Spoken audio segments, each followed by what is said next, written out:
বিসমিল্লাহির রহমানির রহিম। আসসালামু আলাইকুম ওয়া রাহমাতুল্লাহি ওয়া বারাকাতুহু।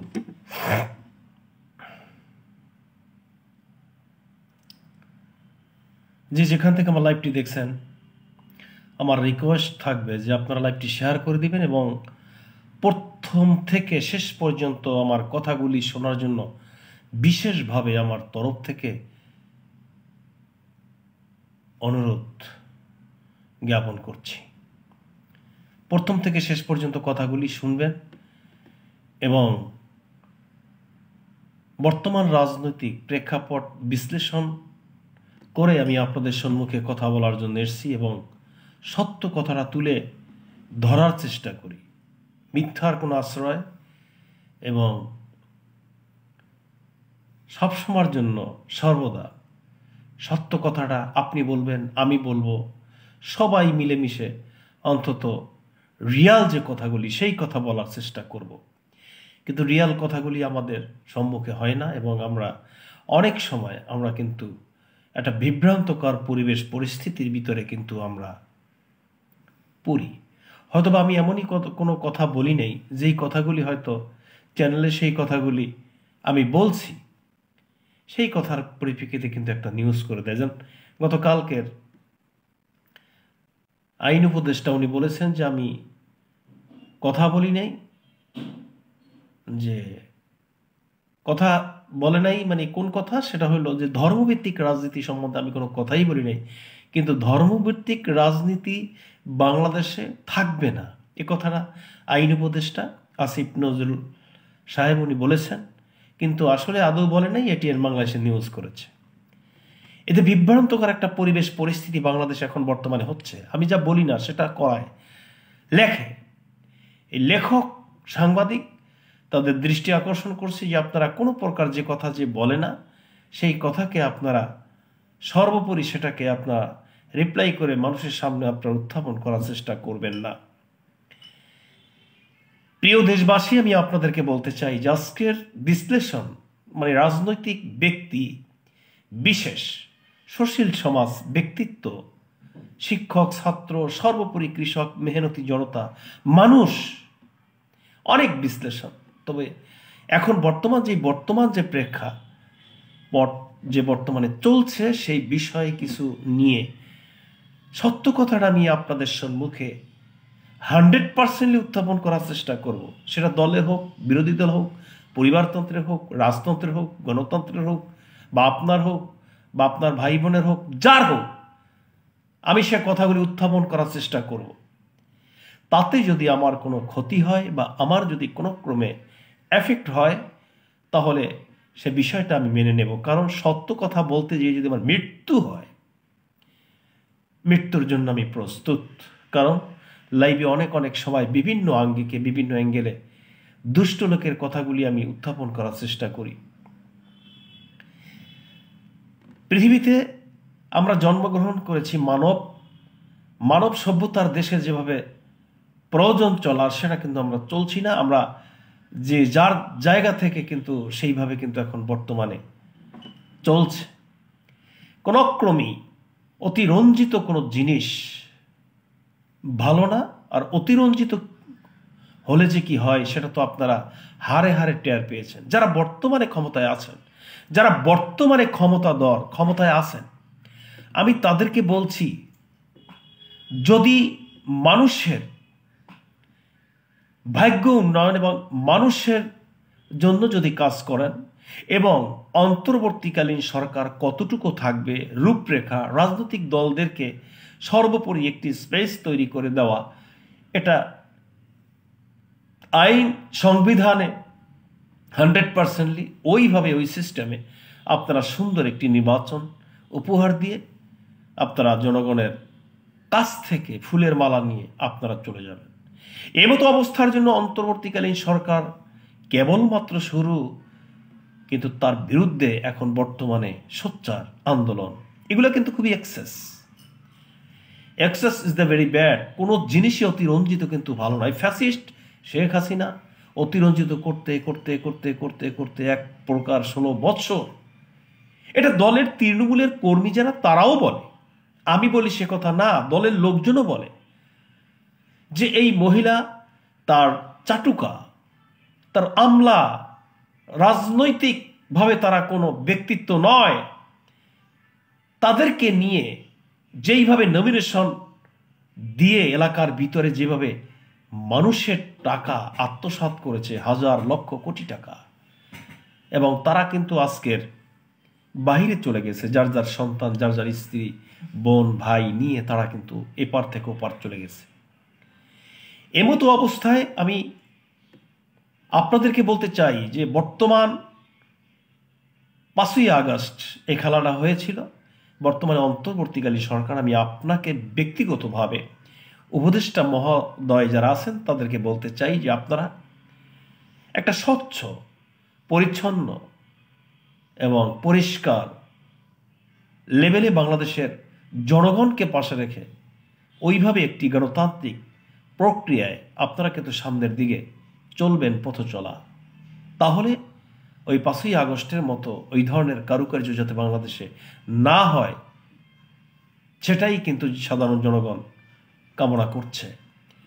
প্রিয় দেশবাসী, বাংলাদেশের প্রতিটি পরিবার আমার পরিবার, প্রতিটি মানুষ আমার মানুষ, এবং প্রত্যেকটা মানুষই হচ্ছে আমি, এবং আপনাদের ভালোবাসার ছত্রছায়া এবং আপনাদের আদর্শিক সামাজিক একটি জায়গা থেকে আমি স্পেস তৈরি করে নিতে পারবো বলে আমি আশা পোষণ করি, যদি আপনারা আমাকে একটু জায়গা করে দেন। প্রিয় দেশবাসী, ভারাক্রান্ত হৃদয় নিয়ে আমি আপনাদের সম্মুখে হাজির হয়েছি, কারণ আমি তো একটা পরিবারের একটা সদস্য। আপনারা কি জানেন যে আমি কত অস্বস্তি এবং আমার সন্তানাদি এবং আমার পরিবার নিয়ে আমি কিভাবে আমার জীবনযাত্রা, সে লক্ষ্যে তো আমি কথা বলতেই পারি। কারণ ঢাকা ইউনিভার্সিটিতে আমার ছেলে বা আপনার ছেলে, মানে আমার ছেলে, ওরা লেখাপড়া করে, ছোট্ট মানুষ, অনার্স মাস্টার্স পড়া ছাত্র, তারা কতই বুদ্ধি বিবেচনা হয় এটা আমার বোধগম্য না, ওরা ছোট। কিন্তু এই ছোট শিশুরা এবং এই স্কুল শিক্ষার্থীরা যেইভাবে তারা আজকের সামনে আসলো কেন?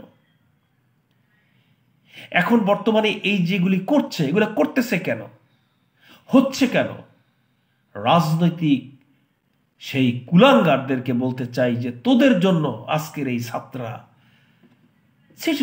শিশু বাচ্চারা, তারা আজকের সেই তথ্য মন্ত্রণালয়ের চেয়ারে বসে, আজকের ক্রিয়া মন্ত্রণালয়ের চেয়ারে বসে বাবার বয়সী তারা স্যার ডাকে। এর চাইতে তোদের মৃত্যু অনেক ভালো, এর চাইতে তোদের মানে মরে যাওয়াটা আমি মনে করি অনেক ভালো। কারণ যেই শিক্ষাটা তোরা দিয়েছিস, কুলাঙ্গারের বাচ্চারা তোরা দিয়েছিস সেই শিক্ষা, আজকের দলমত নির্বিশেষে আমি একটি কথা বলতে চাই, আমার জায়গা থেকে আমি যতটুকু বলতে পারি ঠিক তদ্রূপ বলার চেষ্টা করব। আমার জায়গা থেকে মানুষের উদ্দেশ্যে, মানুষের পাশে যতটুকু স্পেস তৈরি করতে পারি ঠিক ততটুকু, এর ব্যতিরিক্ত নয়। প্রিয় দেশবাসী, আমি আপনাদেরকে বলতে চাই, আজকের আমাদের এই সর্বকাঠামো এবং সর্ব ব্যাপারে কিন্তু আমাদের কিন্তু এগিয়ে আসতে হবে। দেশের বর্তমান পরিবেশ পরিস্থিতি আপনারা দেখছেন যে জয়েন করছে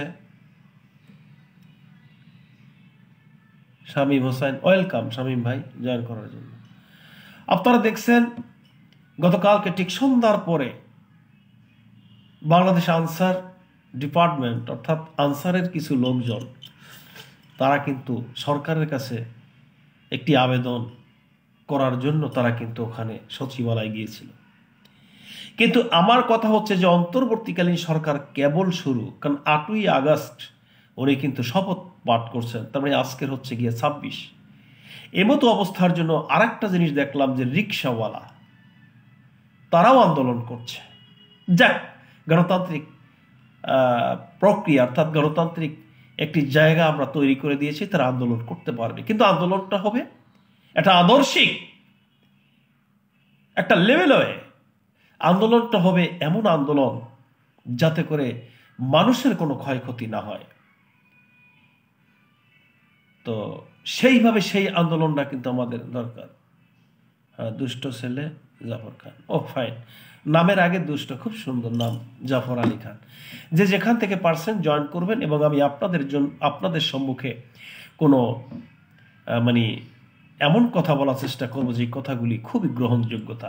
আর আপনি আরেকটা জিনিস ফলো করবেন, এখনকার বর্তমানে অনলাইনে বা ইউটিউব চ্যানেল টোটাল সর্বোপরি যারা আমরা অনলাইনে আছি, আমরা দেখতে পাই যে আওয়ামী লীগ সরকার যে ক্ষমতায় ছিল, কিন্তু ক্ষমতায় থাকার পরে যেই প্রধানমন্ত্রীর নিচে, মানে সাবেক প্রধানমন্ত্রীর নিচে যারা কুলাঙ্গারগুলি ছিল, এগুলি যেই ভাষায় কথা বলতো, বিশেষ করে এক নম্বর আছে কাউয়া কাদের। এই কাউয়া কাদের এমনই একটা ব্যক্তি ছিল, কোনো স্টেজে পারফরমেন্স করতে গেলে, অ্যাঙ্কারিং করতে গেলে, মানুষদেরকে মানে কিছু বলতে গেলে এমতো অবস্থায় সে কিন্তু বয়স্ক লোকদেরকে ধাক্কা দিয়ে স্টেজ থেকে কিন্তু বের করে দিত। এবং সাংবাদিক প্রশ্ন করছে যে আপনি এখন কার জন্য দাঁড়িয়েছেন, বলে যে তোমার জন্য দাঁড়িয়েছি।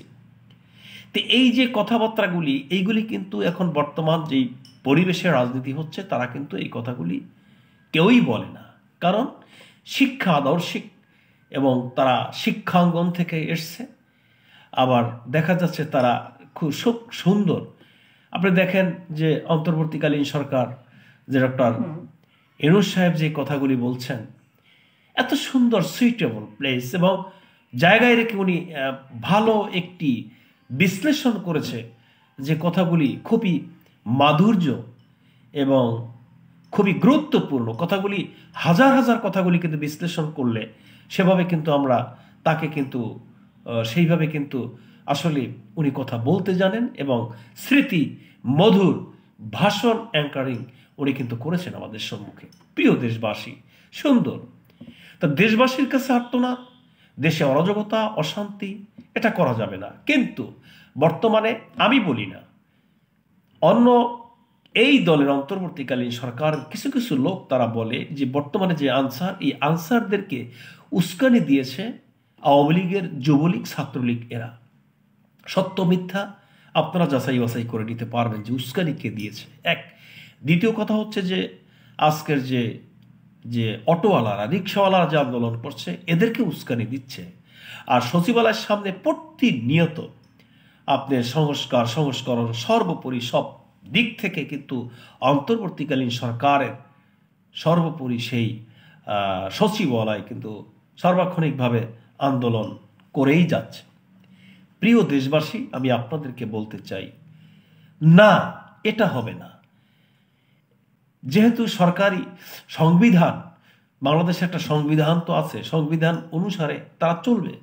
অন্তর্বর্তীকালীন সরকারের মেয়াদ কতটুকু এবং কত মেয়াদে সে নির্বাচন দিবে, যদি মেয়াদে উত্তীর্ণ হয়, মেয়াদ যদি চলে যায়, বিএনপি কিন্তু এখন মানে আস্তে আস্তে আস্তে আস্তে কথাগুলি বলছে। আর বিএনপিটি বড় দল, এটা মানতে হবে, কারণ বিএনপির সারা বাংলাদেশে, জামাত ইসলামী বাংলাদেশে সর্বোপরি সব জায়গায় তাদের কিন্তু প্রত্যেকটা জায়গায় তৃণমূল থেকে আরম্ভ করে তাদের সংগঠনের অনেক হাজারো কর্মী কিন্তু আছে। তারা পরিবারতন্ত্র আমি বলি না, অনেক লোক বলে আওয়ামী লীগ পরিবারতন্ত্র, ফ্যাসিস্ট মানুষ বলে, আমি বলি না। তবে এখন হচ্ছে যে 3 মাসের পরে বা 6 মাসের পরে যখন উনি ক্ষমতায় থাকবেন, উনি যদি ক্ষমতাচ্যুত না হন, তাহলে ওনার বিরুদ্ধে আজকের এই আওয়ামী লীগ যতই খারাপ কর না কেন, বিএনপি, আওয়ামী লীগ, জামাত, বাসদ, জাসদ যা আছে, সর্বোপরি অন্তর্বর্তীকালীন সরকারের এগেনিস্টে কিন্তু তার রাস্তায় নামবে। তো এ হচ্ছে আমাদের রাজনৈতিক কালচার। অর্থাৎ রাজনীতি এমনই একটা জিনিস যে সেকেন্ডে, অর্থাৎ পরিবর্তন হইতে কোনো সময় লাগে না। আপনি আবেগ দিয়ে রাজনীতি হয় না, আবেগ সূচক অধ্যায় এখানে নেই। কারণ এটা হচ্ছে এমনই একটি স্পেস রাজনীতি যে যদি স্বার্থের জন্য নিজের ছেলেকে যদি কোরবানি দেওয়া লাগে, ছেলে যদি বাবাকে দিতে হয়, তাহলে সেভাবে কোরবানি দিয়ে তারপরে কিন্তু তারা ক্ষমতায় যাবে। রাজনীতিতে ছাড় বলে কোনো জিনিস আছে, সেটা কিন্তু নয়। তাহলে অন্তর্বর্তীকালীন সরকারের পক্ষে বিপক্ষে কে আছে? বড় দলগুলি চাচ্ছে নির্বাচন দেন, আর কিছু ক্ষুদ্র দল আছে তারা চাচ্ছে যে অন্তর্বর্তীকালীন সরকার থাকুক। তা তাদের থাকলে তাদের লাভটা কি? লাভটা হচ্ছে যখন সেই বড় দলের সাথে অন্তর্বর্তীকালীন সরকারের কোনো গ্যাঞ্জাম হবে, তখন এই ছোট দলগুলি তারা একটা ফয়দা লুটবে, অর্থাৎ তারা ক্ষমতায় যাওয়ার জন্য বা তারা সেইভাবে সংখ্যাগরিষ্ঠতা অর্জন করে তারা কিন্তু ক্ষমতায় বসা একটা সেভাবে রাজনীতি করবে। এটাই হচ্ছে স্বাভাবিক। প্রিয় দেশবাসী, বাংলাদেশের এই পরিবারতন্ত্র আজকের যেইভাবে আমাদের রুখে জীবন নাশ করছে, এজন্য চাই যে একটি সুন্দর, যে দলের ভিতরে কোনো গণতন্ত্র নেই, যে দল ইচ্ছার উপরে অনিচ্ছার উপরে পোস্ট অ্যান্ড পজিশন, শুধু একটি দলই বাংলাদেশে আছে, জামাত ইসলামী বাংলাদেশ সম্বন্ধে আপনাদের অভিজ্ঞতা নেই, কিন্তু আমার বলতে হয়, আমি সবসময় যেন সত্য কথাটাই বলি। আপনি জামাত ইসলামের একজন কর্মী হুটহাট করে আপনি কিন্তু নায়েবে আমির হতে পারবে না, প্রশ্নই আসে না। আপনি লক্ষ কোটি টাকা কেন বাংলাদেশ আপনি লিখে দেন, তারপরেও আপনি এটা ভেবেন না যে কর্মী থেকে নায়েবে আমির আপনি হবেন। আপনি কর্মী হতে গেলে প্রথম 5টা হাদিস আপনাকে মুখস্থ করতে হবে। প্রথম হাদিসটাই হচ্ছে যে কলা কলা রাসূলুল্লাহ সাল্লাল্লাহু আলাইহি ওয়াসাল্লাম বাল্লিগু আন্নী ওয়ালায়া, তুমি যাহা জানো মানুষদেরকে শিখাও।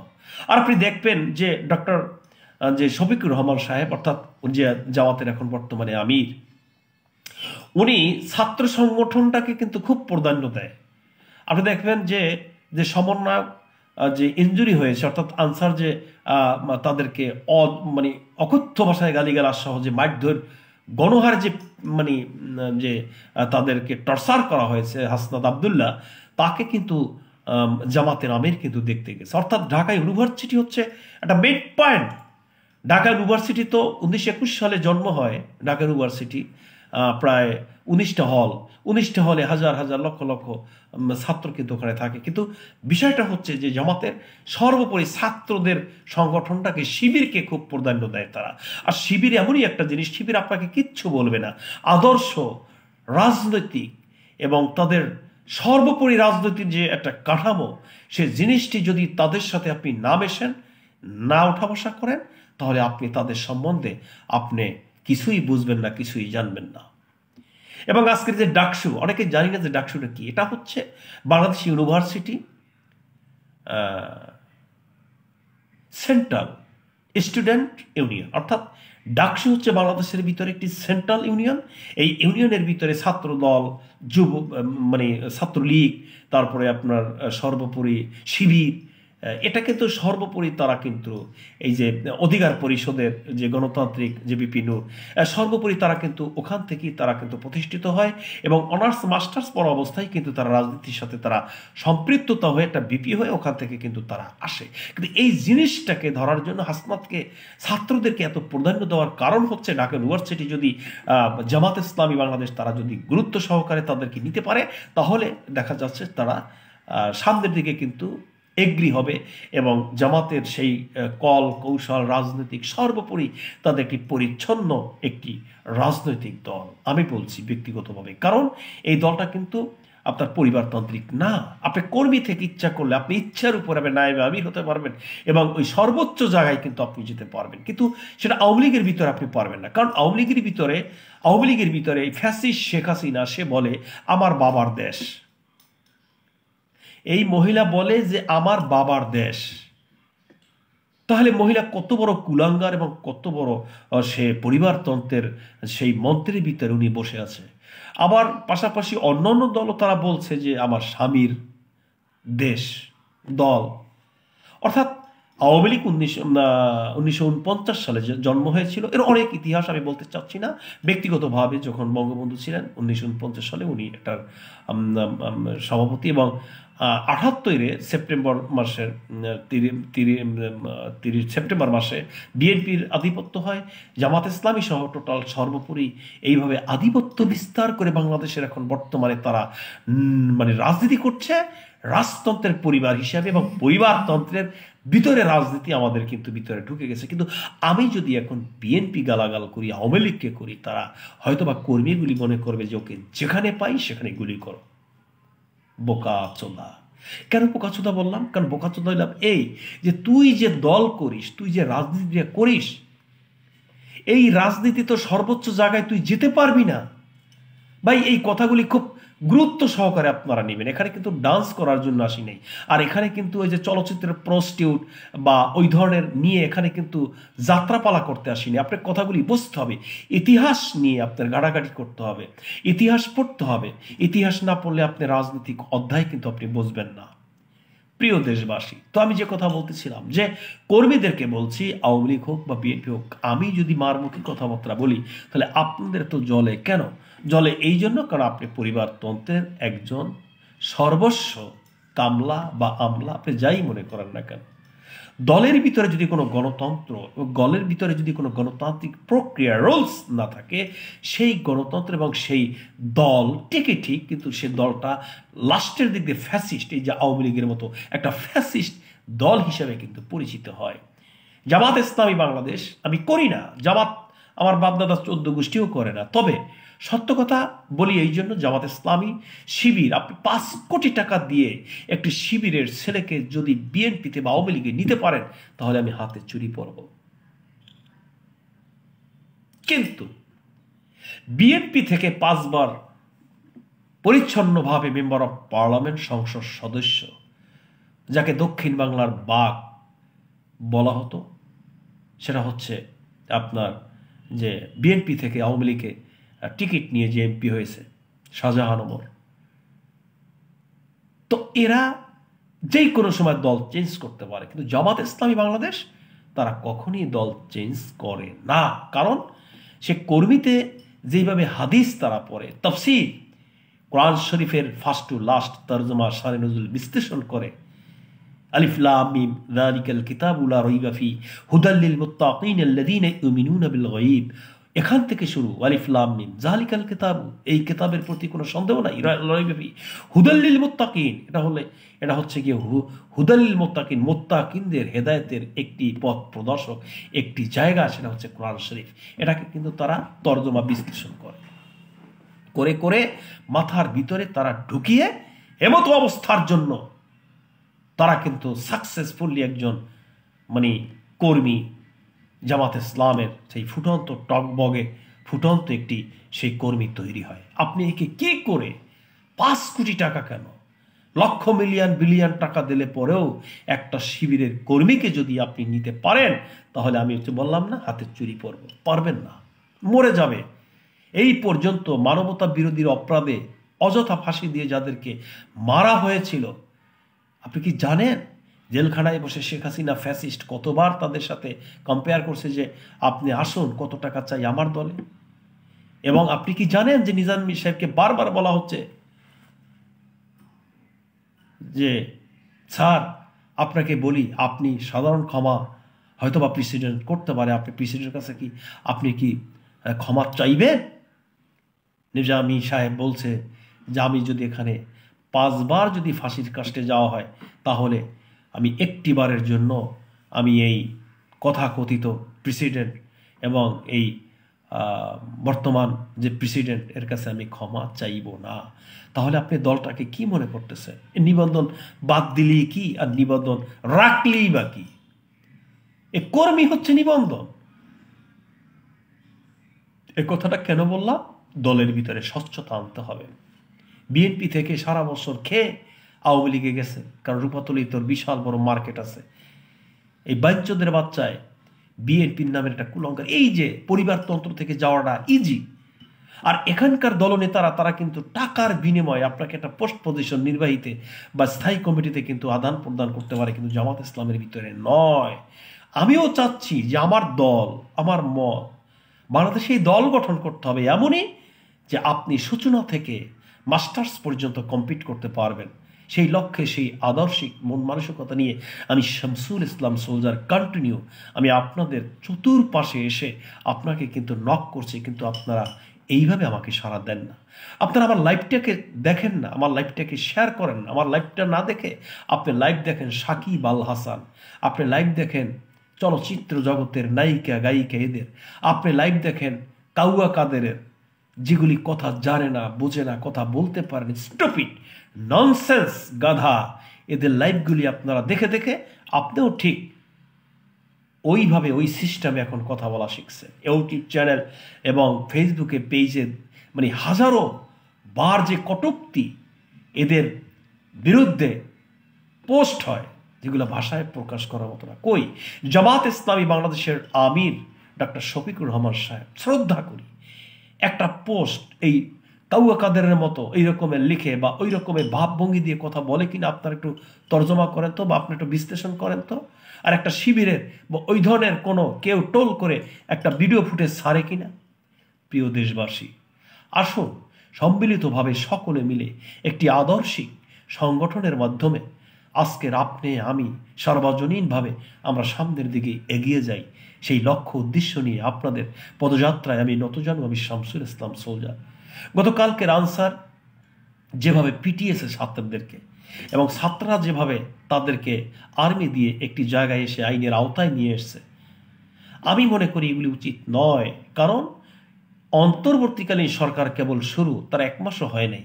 3 মাস বা 6 মাসের পরে যদি হতো যে না সে তার মানে সেইভাবে তার অধিকার থেকে এবং সে মানে নিজের ইচ্ছায় সে থাকতেছে ক্ষমতায়, সেটা তো নয়। তাকে সময় দিতে হবে, স্পেস দিতে হবে। জামাত ইসলামী তার বিরুদ্ধে কোনো কথা বলে না, কত ব্রেনিয়ান তারা, দেখেন তার বিরুদ্ধে কিন্তু কথা বলে না।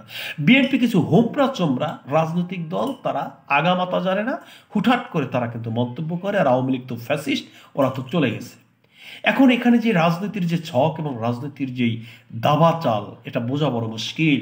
আমি বলতে চাই প্রিয় দেশবাসী, স্বাধীনতার পর থেকে এই পর্যন্ত যত লোক মৃত্যুবরণ করেছে, ছাত্র ছাত্রী, শিক্ষক শিক্ষিকা, সাধারণ কৃষক, মেহনতি জনতা, আমি চাই না যে রক্তক্ষয়ী সংঘর্ষ হয়ে আমার ছেলে এবং আমার পরিবারের কোনো লোক তারা রাজপথে জীবন দেবে।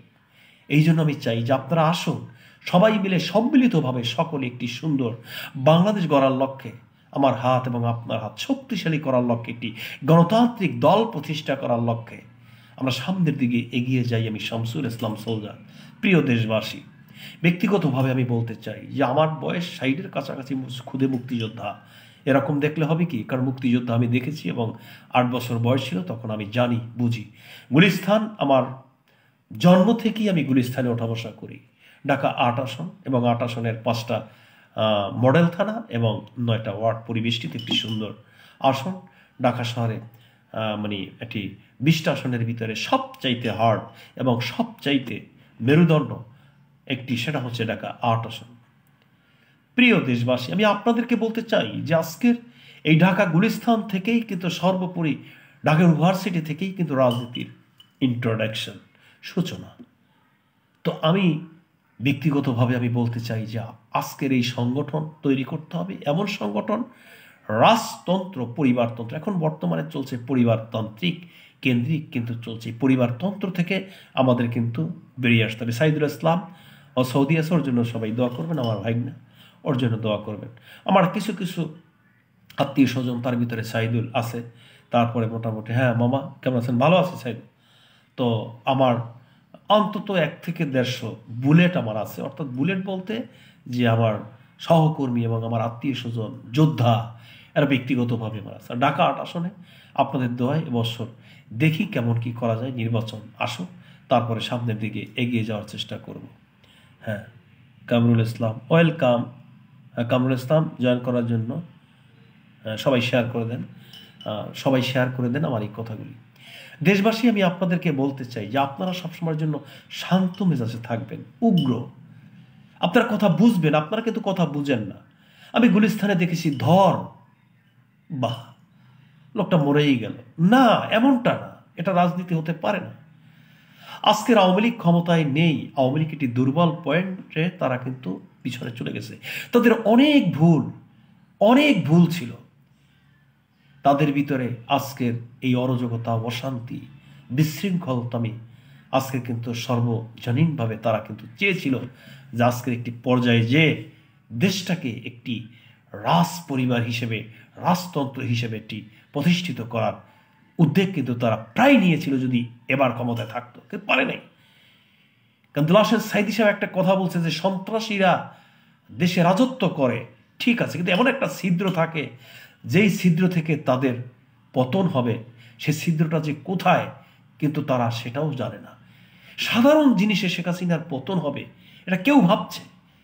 আর আমি তো বলতে পারি এখানে আমেরিকা, রাশিয়া, এই ধন ফোন বাইরের কান্ট্রি বাদ দেন, এটা সর্বস্বভাবে আন্দালিব রহমান পার্থ বলেছে যে আমি নিজের চোখে দেখা যে আজকে ছাত্র না, ছাত্রদের ভিতরে আমার মনে হয় ফেরেস্তা এসে আজকে এই সরকারকে তারা পতন করেছে। বাস্তবতা তাই। কিন্তু কেন? হয়তো আওয়ামী লীগের কর্মী যারা, তারা হয়তো মন খারাপ করবে। মন খারাপের কোনো কিছু নাই। আমি সর্বস্বভাবে সবাইকে বলছি যে আজকের এই জিনিসগুলি যেগুলি হচ্ছে, আমাদের সর্বোপরি আমাদের ভুলের জন্য ডিসিশন, ভুলের জন্য। কারণ বাংলাদেশ এখন বর্তমানে যে বাংলাদেশের রাজনৈতিক যেই দলগুলি পরিবারতান্ত্রিক কেন্দ্রিক দল, এবং সর্বোপরি আমরা যা করি, আপনি জানেন তৃণমূলের থানা সেক্রেটারি আওয়ামী লীগের ভিতরেই আছে, বা যে দলই হোক না কেন, কথা বলা যায় না। কথা বলতে গেলে মানে নাক উপরে দিয়া, তারপর ওয়ার্ডের একটা সভাপতি সেক্রেটারি, ওই আমাদের ঢাকাতে একটু মানে কতগুলো আছে আওয়ামী লীগের ছিল, কথা জানে না, বার্তা জানে না, পান খায়, খিলখিল করে। এদের জন্যই তো আজকের এই পরিবেশ পরিস্থিতি সৃষ্টি হয়েছে বাংলাদেশে। কারণ এরা পরিবারতন্ত্র, এদের দলের ভিতরে গণতন্ত্র নেই। আর যেই দলের ভিতরে গণতন্ত্র থাকবে না, পরবর্তীতে তারা ফ্যাসিস্ট, এবং তারা কিন্তু ফ্যাসিস্ট আকারে রূপ ধারণ করবে, এটা 100%। প্রিয় দেশবাসী, আজকে জানতে হবে, বুঝতে হবে, বিশ্লেষণ করতে হবে। আপনার মেধা দিয়ে, আপনার বুদ্ধিমত্তা সর্বাঙ্গিকভাবে আপনি যদি বিশ্লেষণ না করতে পারেন, আপনি যদি দলের জন্য ঝাঁপিয়ে পড়েন, তাহলে যখন বিপদ আসবে তখন কিন্তু আপনার পাশে কেউ থাকবে না। একমাত্র গার্জিয়ান, আত্মীয় স্বজন, মা বাপ, ভাই বোন ছাড়া আপনার পাশে কিন্তু কেউ থাকবে না। এই জন্য আমি বলি যে আপনাদের সর্বোপরি আমি আপনাদেরকে বলতে চাই যে আপনারা সোচ্চার হন। বাংলাদেশের প্রত্যেকটা পরিবারকে আমি বলতে চাই যে রাজনৈতিক শেষ বলতে কোনো জিনিস নেই। বর্তমান পরিবেশ পরিস্থিতি, 8ই আগস্ট অন্তর্বর্তীকালীন সরকার তিনি শপথ পাঠ করেছেন। 5ই আগস্ট কথাকথিত ফ্যাসিস্ট নাকি তারা দেশ থেকে দেশান্তরে চলে গেছে। আপনি কি মনে করেন যে এই অন্তর্বর্তীকালীন সরকারকে যেই শেখ হাসিনা যেভাবে নির্যাতন করেছিল এবং পদ্মা নদীতে তাকে 2টা চুপনি দিতে চেয়েছিল, তো সে কথাটা তো সে অলরেডি বলেছে তাদের বিচার আওতায় আনবে। তো এরকম করতে করতে যখন দেখা যাচ্ছে যে 1, 2, 3, 6 বছর হবে, তখন আওয়ামী লীগ আর বিএনপি সব একাকার হয়ে এই সরকারকে কিন্তু আবার নামাতে হবে। এটা যে অগ্রিম কথা বললাম না, এ কথাটা কেউ মাইন্ড করে না। এই কথাটা সর্বাঙ্গীনভাবে সামনের দিকে কিন্তু আসতেছে। রাজনৈতিক দাবা এবং এই বিশ্লেষণ এটা খুবই কঠিন, এবং কঠিন থেকে কঠিনতর সেকেন্ডে পরিবর্তন হয় রাজনীতি। আজকের যেটা হলো, আগামীকালকে নিত্য নতুন করে আপনি দেখবেন যে সেইভাবে কিন্তু আবার একটা তৈরি হয়েছে। আমি যে বারবার বলি যে দল সংগঠন, আমি শামসুল ইসলাম সৌজার বিশ্বাসই আসে না যে আজকের এই গণতান্ত্রিক একটি রুলসে বাংলাদেশে একটি সংগঠিত করে একটি দলকে সামনের দিকে এগিয়ে নিয়ে যেতে হবে। কিন্তু হতেও তো পারে। আল্লাহ পাক রাতের দিন করে, দিন রাত করে, এবং সর্বোপরি সর্ব জায়গা থেকে আজকের কিন্তু রাজনৈতিক বিশ্লেষণে আমরা যতটুকু বুঝি সেটা হচ্ছে যে দেখেছি 71 সাল, 47 সাল মোগল সম্রাট, এবং 1966 সাল, 47 সাল, 49, সর্বোপরি আজকের এই সেই পরিবারতন্ত্রের রাজনৈতিক সর্বোপরি ফ্যাসিস্ট হয়েই তারা কিন্তু বিদায় নিয়েছে। আজকের আসুন সম্মিলিতভাবে সকলে মিলে সবার জায়গা থেকে একটি সুন্দর আদর্শিক মন মানসিকতা তৈরি করে আজকের একটি দল গঠন করি। পরিবারতান্ত্রিক দল বাদ দিয়ে একটি গণতান্ত্রিক প্রেক্ষাপট হিসেবে আজকের গণতান্ত্রিক দল প্রতিষ্ঠিত করে বাংলাদেশের সামনের দিকে এগিয়ে যাই। সেই লক্ষ্যে আজকের আমি আপনাদের সম্মুখে এসেছি। যে যেখান থেকে আমার লাইভটি দেখছেন, আপনাদেরকে আন্তরিক শুভেচ্ছা, অভিনন্দন জ্ঞাপন করছি। হ্যাঁ, হাফিজুর রহমান মাইক না হয় মামা জয়েন করছে, ওয়েলকাম। তো আমি আর দীর্ঘায়ু করব না, কারণ এখন যারা জয়েন করছেন আমার কথাগুলি তারা শোনেন নাই। আমি যখন লাইভ শেষ করব, প্রথম থেকে আপনারা শেষ পর্যন্ত আমার লাইভটি আপনারা সেভাবে বিশ্লেষণ করবেন এবং কথাগুলি শ্রবণ করবেন এবং সেই আশাবাদ আপনাদের ভালোবাসায় আসক্ত হয়ে অধিকার আদায়ের লক্ষ্যে প্রতিনিয়ত আমি কথা বলি। এই টাইমে 9টা থেকে 10টার ভিতরে লাইভে আসি, আপনারা জয়েন করবেন এবং আপনাদের ভালোবাসায় আশ্বস্ত হয়ে এবং আমি শামসুল ইসলাম সোলজার একটি সুন্দর জায়গা থেকে আমি আপনাদের কাছ থেকে এখনই বিদায় নিব এবং অনেকক্ষণ হয়েছে আমি লাইভ করেছি এবং আপনারা লাইভটিকে বিশ্লেষণ করবেন এবং পরবর্তীতে আমি আপনাদের সম্মুখে জয়েন করব। সবাই ভালো থাকবেন। সামনের দিকে একটি গণতান্ত্রিক দল প্রতিষ্ঠা করার লক্ষ্যে আমার হাত শক্তিশালী এবং আপনার হাত শক্তিশালী করার লক্ষ্যে আমরা সামনের দিকে এগিয়ে যাই, সেই আশাবাদ ব্যক্ততা রেখে আপনাদের দীর্ঘায়ু কামনা করে আমি শামসুল ইসলাম সোলজার বিদায় নিলাম। সবাই ভালো থাকবেন। আল্লাহ হাফেজ।